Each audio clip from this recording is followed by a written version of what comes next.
ബാലഭാസ്കറിന്റെ കുറെ ആക്രി സാധനങ്ങൾ ഇവിടെ ഉണ്ട്, അതൊക്കെ തൂക്കി വിൽക്കണം. അവൻ ചത്തതേ ചത്തു, ഇനി ഞാൻ എന്തിനെ പുറകെ പോകണം എന്ന തരത്തിലാണ് ലക്ഷ്മിയുടെ മറുപടി. അപ്പൊ അവരുടെ ഇന്റിമസി എത്രമാത്രമാണെന്ന്. ബാലഭാസ്കറിന്റെ മരണവുമായിട്ട് ബന്ധപ്പെട്ടിട്ട് വീണ്ടും കുറെ ചർച്ചകൾ നടക്കുന്നുണ്ട്. അതായത് ബാലഭാസ്കറിന്റെ ഡ്രൈവറായിട്ടുള്ള അർജുൻ ഈ അടുത്ത് പോലീസുകാർ അറസ്റ്റ് ചെയ്തിട്ടുണ്ടായിരുന്നു. 3.5 കിലോ സ്വർണ്ണം കവർന്ന കേസിലാണ് ഈ പറയുന്ന അർജുനെ പോലീസുകാർ അറസ്റ്റ് ചെയ്തത്.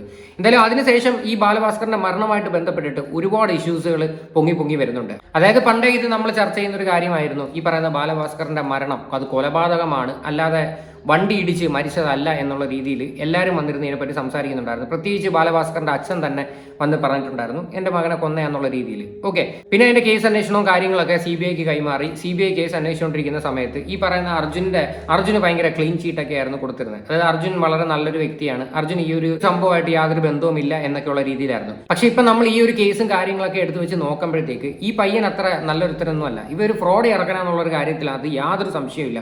കാര്യം ഈ അർജുൻ്റെ അച്ഛൻ തന്നെ പറയുന്നുണ്ട്, ഈ ചെറുക്കന് മുന്നേ ഒരുപാട് കേസുകളുണ്ട്. അതായത് ഈ ATM കവർച്ചയുടെ പേരിൽ കേസുകളുണ്ട്, പിന്നെ ഈ പറയുന്ന സ്വർണം കടത്തുന്നതിന്റെ പരിപാടികളുണ്ട്. ഇതെല്ലാമായിട്ട് ബന്ധപ്പെട്ട ഒരുത്തനെ എങ്ങനെയാണ് CBIക്ക് ഇവനൊരു നല്ലൊരു ചെറുക്കനാണെന്ന് പറയാൻ പറ്റുന്നത് എന്നുള്ള രീതിയിൽ അർജുൻ്റെ അച്ഛൻ കുറച്ച് കാര്യങ്ങൾ സംസാരിക്കുന്നുണ്ട്. പിന്നെ എല്ലാവരും നോക്കിക്കാണുന്ന ഒരു വിഷയമായിരുന്നു ഈ പറയുന്ന ലക്ഷ്മി, അതായത് ബാലഭാസ്കറിന്റെ വൈഫ് ഈ ഒരു വിഷയങ്ങളായിട്ട് യാതൊരു പ്രതികരണവും നടത്തിയിട്ടില്ല. ഏകദേശം 5-6 വർഷമായി ഒരക്ഷരവും വന്ന് ആ പുള്ളിക്കാരത്തി വന്ന് സംസാരിച്ചിട്ടില്ല. അപ്പൊ എന്തായാലും ആദ്യം തന്നെ നമുക്ക് അർജുന്റെ അറസ്റ്റുമായിട്ട് ബന്ധപ്പെട്ട ഒരു വീഡിയോ ഒന്ന് കണ്ടു നോക്കാം. വിശദമായി നോക്കാം. വയലിനിസ്റ്റ് ബാലഭാസ്കറിന്റെ മരണത്തിൽ സ്വർണ്ണക്കടത്ത് സംഘങ്ങൾക്ക് ബന്ധമുണ്ടെന്ന സംശയം വീണ്ടും ബലപ്പെടുന്നു. സ്വർണം കവർന്ന കേസിൽ ബാലഭാസ്കറിന്റെ മുൻ ഡ്രൈവർ അർജുൻ അറസ്റ്റിലായതോടെയാണ് സംശയം ബലപ്പെടുന്നത്. പെരിന്തൽമണ്ണയിൽ ജ്വല്ലറി ഉടമകളെ ആക്രമിച്ച് 3.5 കിലോ സ്വർണം തട്ടിയ കേസിലാണ് അർജുൻ അറസ്റ്റിലായത്. കേട്ടല്ലോ. അപ്പൊ ഈ ഒരു വാർത്ത കേൾക്കുമ്പോൾ തന്നെ നമുക്ക് മനസ്സിലാക്കാൻ പറ്റും ഈവൻ അത്ര റെഡി ആയിട്ടുള്ള ഒരു ചെറുക്കനല്ല. ഇനി നമ്മൾ കേൾക്കാൻ പോകുന്നത് ഈ പറയുന്ന ബാലഭാസ്കറിന്റെ അച്ഛന്റെ ഇന്റർവ്യൂ ആണ്. അതിനകത്ത് പുള്ളിക്കാരൻ പറയുന്ന കുറച്ച് ഭാഗങ്ങൾ നമുക്കൊന്ന് കേൾക്കാം. മരണമാണോ അത് CBIക്കാർ എനിക്ക് തോന്നുന്നത് അവർ ആദ്യം തൊട്ടേ ഒരു നെഗ്ലിജൻ്റ് ആറ്റിറ്റ്യൂഡാണ്, താല്പര്യമൊന്നും അവർ കാണിച്ചിട്ടില്ല. ഇപ്പം ഇതിനകത്തും അങ്ങനെ പറയണത് ഇപ്പോഴും ഗൂഢാലോചനയൊന്നുമില്ല. അതിൻ്റെ പേര് ചുമ്മാ അങ്ങനെ ഒരു ആക്സിഡൻറ്റ് സംഭവിച്ചു അത്രയേ ഉള്ളൂ എന്നാണ് അവർ പറയുന്നത്. നമ്മളങ്ങനെയല്ല. ഇപ്പം നമ്മളെന്ത് പറയാനാ, CBIക്കാർ അങ്ങനെയാണ് തീരുമാനിക്കുന്നതെങ്കിൽ അങ്ങനെ അല്ല, ഇപ്പം എന്ത് പറയും, അത്രയേ ഉള്ളൂ. ഇല്ലാതെ അവർ ചെയ്യണ ശരിയാണെന്നൊന്നും നമുക്ക് അഭിപ്രായമില്ല. പക്ഷേ വേറെ മാർഗ്ഗമില്ല, നമുക്ക് എന്ത് ചെയ്യാൻ പറ്റും. അർജുനെ ഇതിനു മുൻപ് കണ്ടിരുന്നോ അച്ഛൻ? ഇല്ല, ഞാൻ ഒരു പ്രാവശ്യം എൻ്റെ മോള് ഇവിടെ ഹോസ്പിറ്റലിൽ അഡ്മിറ്റായി കിടക്കുന്ന സമയത്ത് എൻ്റെ മോൻ വന്നിരുന്നു. അപ്പോൾ അന്ന് ഇവൻ്റെ കൂടെ ഉണ്ടായിരുന്നു ഈ അർജുൻ എന്ന് പറഞ്ഞാൽ. അങ്ങനെ ഒരു പ്രാവശ്യം കണ്ടിട്ടേ ഉള്ളൂ, ഇല്ലാതെ എനിക്ക് അറിഞ്ഞൂടാ. പക്ഷെ ഇവൻ ക്രിമിനലാണെന്ന് നമുക്ക് മരണശേഷം പല വിവരങ്ങളും കിട്ടി. ഒരു ATM പൊളിച്ച് പൈസ എടുത്ത കേസിൽ പ്രതിയാണ്, ഒരു ഭവനവേദന കേസിൽ പ്രതിയാണ്, അങ്ങനെ 2-3 കേസിലൊക്കെ പ്രതിയാണെന്നൊക്കെ ആരൊക്കെ പറയണ കേട്ടറിവേ ഉള്ളൂ നമുക്ക്. പിന്നെ അവൻ ആൾ ശരിയല്ല എന്ന് എനിക്ക് അപ്പോഴേ തോന്നിയിട്ടുണ്ട്, ഇത് കേട്ട് കഴിഞ്ഞപ്പോൾ. ബാലു മരിച്ചു കഴിഞ്ഞതിന് ശേഷം ഒരു ഫ്രോഡ് മെൻറ്റാലിറ്റി ഉള്ള ആളാണ്, കാശിന് വേണ്ടിയൊക്കെ എന്തും ചെയ്യുന്ന ആളാണെന്നൊക്കെ. ഈ കൂടെ അയലന്തരത്തൊക്കെ താമസിച്ചിരുന്ന 1-2 പയ്യന്മാരൊക്കെ നമുക്ക് ഇവിടെ വന്ന് കണ്ട് പരിചയമല്ല, അവർ പറഞ്ഞറിഞ്ഞാണ്. കാശിന് വേണ്ടി എന്തും ചെയ്യുന്ന ആളുകളാണ്.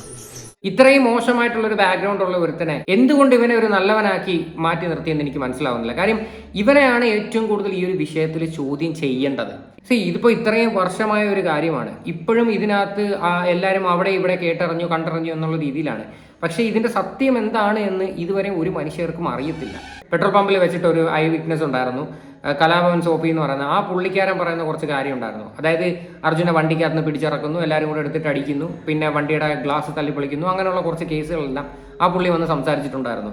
അതിനെപ്പറ്റിയൊന്നും പിന്നെയും പ്രോപ്പർ ഇൻവെസ്റ്റിഗേഷനോ കാര്യങ്ങളോ ഒന്നും നടന്നിട്ടില്ലെന്നാണ് എനിക്ക് തോന്നുന്നത്. അപ്പോൾ അങ്ങനെയൊക്കെ ഒരു സിറ്റുവേഷൻസ് ഒക്കെ നടന്നിട്ടുണ്ടെങ്കിൽ ഈ ഒരു ചെറുക്കൻ ഇതിനകത്ത് പങ്ക് കാണത്തില്ലേ? ഈ ഒരു ചെറുക്കനെ അല്ലേ തീർച്ചയായിട്ടും ചോദ്യം ചെയ്യേണ്ടത്. എന്തായാലും ബാക്കിയുടെ കണ്ടുനോക്കാം.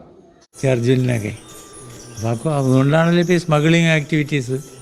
പിന്നെ അതൊന്ന് എന്ത് ചെയ്യാന്ന് പറഞ്ഞാൽ സ്കൂട്ടറിൽ പോയവരത്തിന് ഇട്ട് സ്വർണം കവർന്ന ആളല്ലേ, ആ ഇടിച്ചിട്ട കൂട്ടത്തിൽ മരണവും സംഭവിക്കായിരുന്നു അയാൾക്ക്.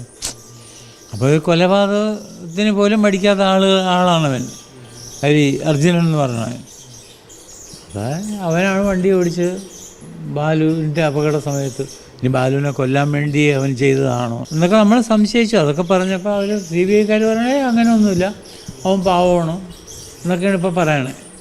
നല്ലവനാണ് അർജുനൻ, CBIക്കാർ പറയണേ. അവൻ നല്ലവനാണ്, അവനൊരു കുഴപ്പമില്ല, അവ ഇതുമായിട്ടൊന്നും യാതൊരു ബന്ധവുമില്ലെന്ന്. ഇത്രയും ക്രിമിനൽ ബാക്ക്ഗ്രൗണ്ട് ആയിട്ടുള്ള ഒരുത്തിനെ പറ്റിയിട്ടാണ് സംസാരിക്കുന്നതെന്ന് കൂടി നിങ്ങൾ ആലോചിച്ചോണം.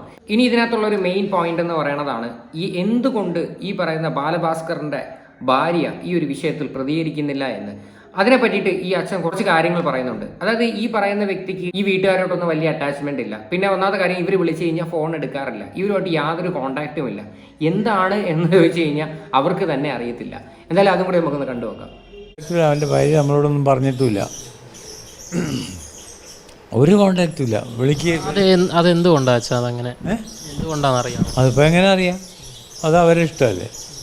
നമ്മൾ പൊതുവെ വിളിച്ചാൽ ഫോൺ എടുക്കില്ലായിരുന്നു ആദ്യമൊക്കെ, പിന്നെ അത് കഴിഞ്ഞ് നമ്മൾ നിർത്തി.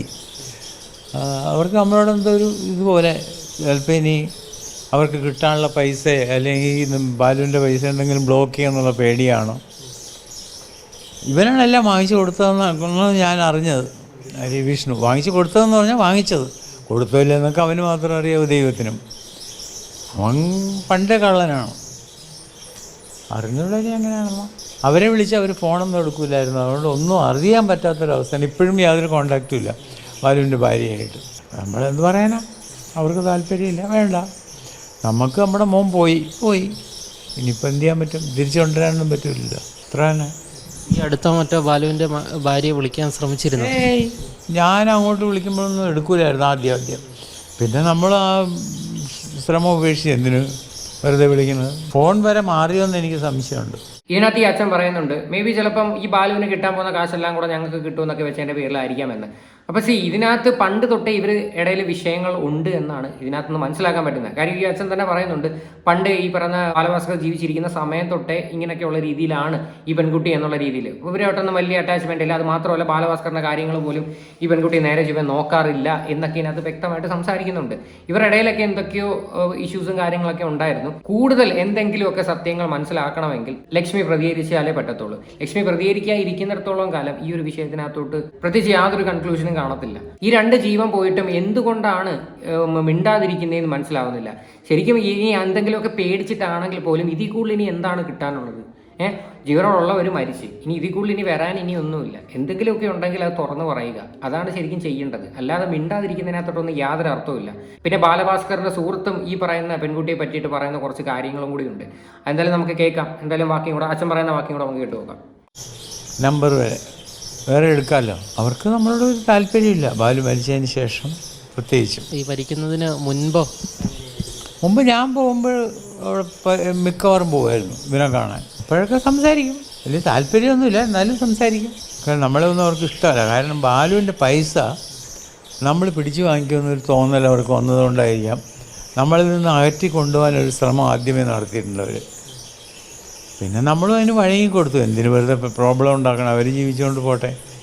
അതുകൊണ്ട് ഞാനവിടെ പോയി കാണുന്നുള്ളതല്ലാതെ കാശിൻ്റെ ഇടപാട് ബാലുമായിട്ട് ഞാനൊന്നുമില്ല. കാരണം അവർക്ക് ഇഷ്ടമല്ലായിരുന്നത്. അവൻ്റെ ഒന്നും പൈസ ഒന്നും ഞാൻ വാങ്ങിക്കാറുമില്ലായിരുന്നു. മരണവുമായി ബന്ധപ്പെട്ട് ഈ ബാലുവിൻ്റെ ഭാര്യയിൽ ചില സംശയങ്ങളൊക്കെ ഈ പൊതുമധ്യത്തിൽ നിന്നും ഇങ്ങനെ പറയുന്നുണ്ട്. അച്ഛൻ എന്താണ് അതിനെക്കുറിച്ച്? ഞാനെന്ത് പറയാനാണ്? എനിക്കൊന്നും പറയാനില്ല, പ്രത്യേകിച്ച് ഒന്നും പറയാനില്ല. അവരൊരു ഭാര്യ എന്നുള്ള നിലയിൽ വേണ്ട രീതിയിലുള്ള കടമയൊന്നും അടച്ചു ചെയ്തിട്ടില്ല. അവൻ വെളുപ്പാങ്കാലത്ത് എണീറ്റ് ചായ കുടിക്കാൻ പോലും തട്ടിലാണ് വരുന്നത് പൂജപ്പുര ജംഗ്ഷനിൽ, അവിടെ താമസിക്കുന്ന സമയത്ത്. അവൻ്റെ കാര്യത്തിൽ വലിയ ശ്രദ്ധയൊന്നും അവർക്ക് ഉള്ളതായിട്ട് എനിക്ക് അറിഞ്ഞൂടാ, ഇല്ല എന്ന് തന്നെയാണ് എനിക്ക് തോന്നുന്നത്. ഇതിലെ അച്ഛൻ പറയുന്നത് നിങ്ങൾ ശ്രദ്ധിച്ചില്ലേ? അതായത് ചായ കുടിക്കാൻ വരാൻ പൂജപ്പുര തട്ടുകടയുടെ അവിടെ വന്നിട്ടായിരുന്നു രാവിലെ എണീറ്റ് ചായ കുടിക്കാൻ വരുന്നതെന്ന്. അതായത് ഭാര്യ ചെയ്യേണ്ട കുറച്ച് കടമകളുണ്ട്, അതൊന്നും അവരുടെ ഭാഗത്ത് നിന്ന് ചെയ്തിട്ട് ഈ പറയുന്ന അച്ഛൻ കണ്ടിട്ടില്ല എന്ന്. അപ്പോൾ എന്തായാലും ഈ ഒരു അച്ഛൻ പറയുന്നതെല്ലാം കൂടെ വെച്ച് കണക്ട് ചെയ്തിട്ട് ഞാൻ നിങ്ങൾക്ക് ഒരു വോയിസ് ഇവിടെ കേൾപ്പിക്കാം. അതായത് ബാലഭാസ്കറിന്റെ ഫ്രണ്ടായിട്ടുള്ള ഒരു വ്യക്തി ഈ ഒരു വിഷയത്തിൽ സംസാരിക്കുന്നതാണ്. നമുക്ക് അതൊന്ന് കേട്ടു നോക്കാം. അതായത് ബാലഭാസ്കറിന്റെ അമ്മാവൻ, അദ്ദേഹം മരിച്ചപ്പോൾ ലക്ഷ്മിക്ക് അവിടെ പോകാമായിരുന്നു. മീര, ബാലഭാസ്കറിന്റെ ചേച്ചി, ദീർഘകാലമായ അസുഖമായി കിടന്ന വ്യക്തിയാണ് മീര മരിച്ചപ്പോഴും ലക്ഷ്മിക്ക് അവിടെ പോകാമായിരുന്നു. ലക്ഷ്മി ആരും തടയില്ല. ബാലഭാസ്കറിന്റെ ഭാര്യ എന്ന റെസ്പെക്ട് ആ കുടുംബം ലക്ഷ്മിക്ക് നൽകുന്നുണ്ട്. പക്ഷെ ഇങ്ങനെയൊക്കെ ചില സാഹചര്യങ്ങൾ വരുമ്പോൾ സ്വാഭാവികമായ വിമർശനങ്ങൾ ഉണ്ടാകും. ലക്ഷ്മിക്ക് കാര്യങ്ങളിൽ 90% അറിയാമെന്ന് വിശ്വസിക്കുന്ന ഒരു സുഹൃത്താണ് ഞാൻ. കാരണം ലക്ഷ്മി ബാലഭാസ്കറിന്റെ എല്ലാ കാര്യങ്ങളും അറിയുന്ന വ്യക്തിയാണ്. ബാലഭാസ്കർ അങ്ങനെ രഹസ്യങ്ങൾ സൂക്ഷിക്കുന്ന, ലക്ഷ്മിയുടെ എല്ലാ കാര്യങ്ങളും പറയുന്ന വ്യക്തിയാണ്. ഞാൻ ബാലഭാസ്കർ മരിച്ച ശേഷം ലക്ഷ്മിയെ 1-2 തവണ മാത്രമേ കണ്ടിട്ടുള്ളൂ. എന്നോട് കമ്മ്യൂണിക്കേഷൻ ഇല്ല. ഇപ്പോൾ ലക്ഷ്മിയുടെ പുതിയ നമ്പർ എന്താണെന്ന് അറിയില്ല. ലക്ഷ്മിയെ കണ്ടപ്പോൾ ലക്ഷ്മി പറഞ്ഞത് ബാലഭാസ്കറിന്റെ കുറെ ആക്രി സാധനങ്ങൾ ഇവിടെ ഉണ്ട്, അതൊക്കെ തൂക്കി വിൽക്കണം. അവൻ ചത്തതേ ചത്തു, ഇനി ഇനി ഞാൻ എന്തിനെ പുറകെ പോകണം എന്ന തരത്തിലാണ് ലക്ഷ്മിയുടെ മറുപടി. അപ്പൊ അവരുടെ ഇന്റിമസി എത്രമാത്രമാണെന്ന് എനിക്ക് തന്നെ ബോധ്യമായി. പിന്നെ ആ സൗഹൃദം നീട്ടിക്കൊണ്ടുപോയിട്ടും കാര്യമില്ലല്ലോ. ലക്ഷ്മിക്ക് അറിയാം സഹതാപത്തിന്റെ മൂടുപടം കൊണ്ട് മൂടാതെ 6 വർഷം കഴിഞ്ഞു. ലക്ഷ്മി അവൻ ചത്തതോ ചത്ത് അവന്റെ കുറച്ച് ആക്രി സാധനങ്ങൾ ഇട്ടിരിപ്പുണ്ട്, അത് എവിടെങ്കിലും പറക്കി കൊടുക്കണമെന്ന്. ഇങ്ങനെയൊക്കെയുള്ള രീതിയിൽ അവർ സംസാരിച്ചിട്ടുണ്ടെങ്കിൽ അവർക്ക് എന്തോ മാനസികമായിട്ടുള്ള കുഴപ്പമുണ്ടെന്ന് ഞാൻ പറയത്തുള്ളൂ. ബാലഭാസ്കർ മരിച്ചതിനകത്തൊന്നും ഇവർക്ക് യാതൊരു പ്രശ്നങ്ങളും ഇല്ല. അവൻ മരിക്കേണ്ടവൻ എന്നുള്ള രീതിയിൽ തന്നെ ആയിരിക്കും, ആറ്റിറ്റ്യൂഡ് ആയിരിക്കാം മേ ബി ഇവർക്ക്. അല്ലെങ്കിൽ ഇങ്ങനെയൊക്കെ സ്വന്തം ഹസ്ബൻഡും ഈ പറയുന്ന മകളും ഒക്കെ മരിച്ചിട്ട് ഇവർ ഇങ്ങനെയൊക്കെയുള്ള ആറ്റിറ്റ്യൂഡ് കാണിക്കുമോ? ഇങ്ങനെയൊക്കെ കാണിക്കുന്ന ആൾക്കാരുണ്ടോ? എത്രയോ വർഷം പ്രേമിച്ചിട്ടൊക്കെ ആയിരുന്നു ഇവർ കല്യാണം കഴിച്ചത്. എന്നിട്ട് ഇവരുടെ ഭാഗത്ത് നിന്ന് ഇങ്ങനെയൊക്കെയുള്ളൊരു ബിഹേവിയർ ഉണ്ടാവും എന്ന് പറയുന്നത് അതെന്താണെന്ന് മനസ്സിലാക്കാൻ പറ്റുന്നില്ല. ഇവിടൊക്കെയാണ് ഈ പറയുന്ന ബാലഭാസ്കറിന്റെ കേസുമായിട്ട് ബന്ധപ്പെട്ട് പോലീസുകാർ ചോദ്യം ചെയ്യേണ്ട കാര്യങ്ങൾ. ഇത് ബാലഭാസ്കറിന്റെ ഒരു ഫ്രണ്ടാണ് സംസാരിച്ചത്, പുള്ളിക്കാരന്റെ പേര് ജോയ് എന്നാണ്. അപ്പൊ ഈ ഒരു മരണമായിട്ട് ബന്ധപ്പെട്ടിട്ട് ഇവർക്ക് കുറെ കാര്യങ്ങൾ തീർച്ചയായിട്ടും അറിയായിരിക്കും. ഇവർ അതിന്റെ പേരിലായിരിക്കും ഇവർ ഇത്രയും നാള് ആരോടെ ഒരു റെസ്പോൺസും കൊടുക്കാതെ പോകുന്നത്. ന്യൂസ് ചാനൽസ് പോലും പല ആൾക്കാർ ഇവരെ കോൺടാക്ട് ചെയ്തിട്ടും ഇവർ ഫോൺ പോലും എടുക്കുന്നില്ല, സംസാരിക്കാനേ കൂട്ടാക്കുന്നില്ല. എന്തുകൊണ്ടാണ് അത് അവർ പ്രതികരിക്കാത്തത്?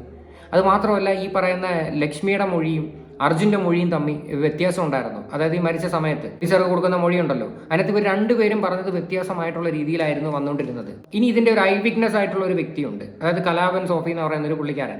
അയാൾ ഇത് ലൈവിൽ കണ്ടുകൊണ്ടിരുന്നതാണ്. അതായത് അയാൾ പെട്രോൾ പമ്പിൽ വണ്ടി നിർത്തിയിട്ട് ഉറങ്ങിക്കൊണ്ടിരിക്കുന്ന സമയത്ത് എങ്ങാണ്ടാണ് ഇങ്ങനെ ഒരു ബഹളം കേട്ടിട്ട് പുള്ളിക്കാരൻ ഈ സംഭവങ്ങളൊക്കെ കാണുന്നത്. അയാളും ഈ പറയുന്ന ലക്ഷ്മിയെ പറ്റിയിട്ട് കുറച്ച് കാര്യങ്ങൾ സംസാരിക്കുന്നുണ്ട്. അതും കൂടെ കേട്ടു നോക്കാം. ലക്ഷ്മി പ്രതികരിക്കണില്ല, അതല്ലേ ഏറ്റവും കൂടുതൽ ഇപ്പൊ ദുരൂഹമായിട്ട് നിൽക്കുന്നത്. ഇന്നലെയുള്ള കാരണത്താഴ്ചകളിലൊക്കെ പറഞ്ഞു ലക്ഷ്മിക്ക് എന്താണ് സംസാരിക്കുന്നത്, ലക്ഷ്മിയിലേക്കും ദുരൂഹതയുണ്ടെന്ന് പറഞ്ഞു നടക്കുന്ന ചർച്ചകൾ ആൾക്കാർ സംസാരിക്കുന്നുണ്ട്. അവർക്ക് 6 വർഷമായില്ല, എന്തെങ്കിലും ഒന്ന് പറയാൻ പാടില്ലേ? പക്ഷെ അവർ പറയാത്തതിന്റെ കാരണം എന്താണെന്ന് വെച്ച് കഴിഞ്ഞാൽ ഞാൻ എനിക്ക് അവിടെ കണ്ട കാര്യങ്ങളൊക്കെ വ്യക്തമായിട്ട് പല ആവർത്തി പറഞ്ഞിട്ടുണ്ട്. അപ്പൊ അരുതാത്തത് എന്തോ ഞാൻ കണ്ടിട്ടുണ്ടെന്ന് അവർക്കൊരു സംശയമുള്ളതായിരിക്കും അവർ മിണ്ടാതിരിക്കുന്നത്. അല്ലെങ്കിൽ അവർക്ക് പറയാൻ പറ്റില്ല ഞാൻ 6 വർഷമായിട്ട് ഈ കാര്യങ്ങൾ ഉറച്ച് പറഞ്ഞുകൊണ്ടിരിക്കുകയാണ്, അങ്ങനെ ഒരു സംഭവം അങ്ങനെ ഒരു പെട്രോൾ പമ്പിൽ ഉണ്ടായിട്ടില്ല, ഞാൻ പറയുന്നത് നുണയാന്ന് അവർ പറയട്ടെ. എന്തുകൊണ്ട് അവർ പറയുന്നില്ല? അപ്പൊ ഞാൻ അരുതാത്ത എന്തോ കണ്ടിട്ടുണ്ടെന്ന് അവർക്ക് മനസ്സിലായതുകൊണ്ടല്ലേ അവർ മിണ്ടാണ്ടിരിക്കുന്നത്. അവർക്ക് അല്ലെങ്കിൽ എന്തുകൊണ്ടാണ് എന്നെ ആദ്യം തന്നെ അവർ എതിർക്കാതിരുന്നത്? ഈ പറയുന്ന സോഫി എന്ന് പറയുന്ന ഒരു വ്യക്തി വ്യക്തമായിട്ട് പറയുന്നുണ്ട്, ഞാൻ അവിടെ കണ്ട കാര്യങ്ങളാണ് ഞാൻ പറഞ്ഞത്, ഞാൻ പറഞ്ഞതിനകത്ത് എന്തെങ്കിലുമൊക്കെ കള്ളത്തിലുണ്ടെങ്കിൽ അവർ ഒന്ന് പറയട്ടെ എന്നുള്ള രീതിയിൽ സംസാരിക്കുന്നുണ്ട്. ഈ പറയുന്ന ബാലഭാസ്കർ മേ ബി ഈ പറയുന്ന സ്മഗ്ലിങ്ങിനകത്ത് ബന്ധപ്പെട്ട ഒരു വ്യക്തിയായിരിക്കാം, അല്ലായിരിക്കാം. പക്ഷെ ഇതിനകത്ത് എന്തായാലും ഇതിനകത്തൊരു പ്രശ്നങ്ങൾ എവിടെയോ ഒളിഞ്ഞു കിടപ്പുണ്ട്, എന്തോ ഒരു കള്ളത്തരങ്ങളോ നിഗൂഢതകളോ ഈ ഒരു വിഷയത്തിലുണ്ട്. പക്ഷെ ഇത് പ്രോപ്പറായിട്ട് ഇൻവെസ്റ്റിഗേഷൻ നടക്കാത്തതിന്റെ പേരിലാണ് ഇതൊന്നും പുറത്തു വരാത്തത്. ഇപ്പം തന്നെ നിങ്ങൾ കണ്ടില്ലേ, ഈ പറയുന്ന അർജുൻ എന്ന് പറയുന്നൊരു വ്യക്തി അവൻ നല്ലവനായ ഉണ്ണിയാണെന്നാണ് ഇവരെല്ലാവരും പറഞ്ഞത് എന്നാണ് പറയുന്നത്. അത് ഇവൻ ഇത്രയും ക്രിമിനൽ ബാക്ക്ഗ്രൗണ്ട് ഉള്ള ഒരു ചെറുക്കനാണ്, ഇവന്റെ പേരിൽ 1-2 കേസ് ഓൾറെഡി ഉള്ള ഒരു വ്യക്തിയായിരുന്നു എന്ന് പറയുന്നു. ഇപ്പം നാണ്ട സ്വർണം കടത്തിക്കൊണ്ട് പോകാനായിട്ടുള്ള ശ്രമം നടത്തി. അങ്ങനെയൊക്കെ ചിന്തിക്കുന്ന ആൾക്കാർ ക്രിമിനൽ ബാക്ക്ഗ്രൗണ്ട് ഉള്ള ആൾക്കാരാണ്. ഏകദേശം 3.5 കിലോ സ്വർണം ഒരു സ്കൂട്ടിക്കകത്ത് പോയൊരു പുള്ളിക്കാരനെ തള്ളിയിട്ടിട്ട് കൊണ്ടുപോകാനൊക്കെ ശ്രമിക്കുമെന്ന് പറയുമ്പം അങ്ങനെയൊക്കെ ചിന്തിക്കുന്നവരെ നിങ്ങൾ ആലോചിച്ച് നോക്ക്, ഏത് മെന്റാലിറ്റി ആയിരിക്കും അമ്മമാരുടെയൊക്കെയെന്ന്. അപ്പോൾ ഈ ഒരു വിഷയത്തെ പറ്റിയിട്ട് ഇനി എന്തായാലും പോലീസുകാർ കൂടുതൽ അന്വേഷിക്കട്ടെ. അന്വേഷിക്കാതെ ഇതിനകത്ത് യാതൊരു കാര്യമില്ല, വെറുതെ നമ്മളെല്ലാവരും കിടന്ന് സംസാരിച്ചുകൊണ്ടിരുന്നിട്ട് ഇതിനകത്ത് ഒന്നും നേടാനുമില്ല. അപ്പോൾ ഇതിനെക്കുറിച്ചിട്ടുള്ള നിങ്ങളുടെയൊക്കെ അഭിപ്രായങ്ങൾ എന്താണെന്ന് വെച്ചാൽ നിങ്ങൾ തീർച്ചയായിട്ടും കമൻറ്റ് ചെയ്യുക.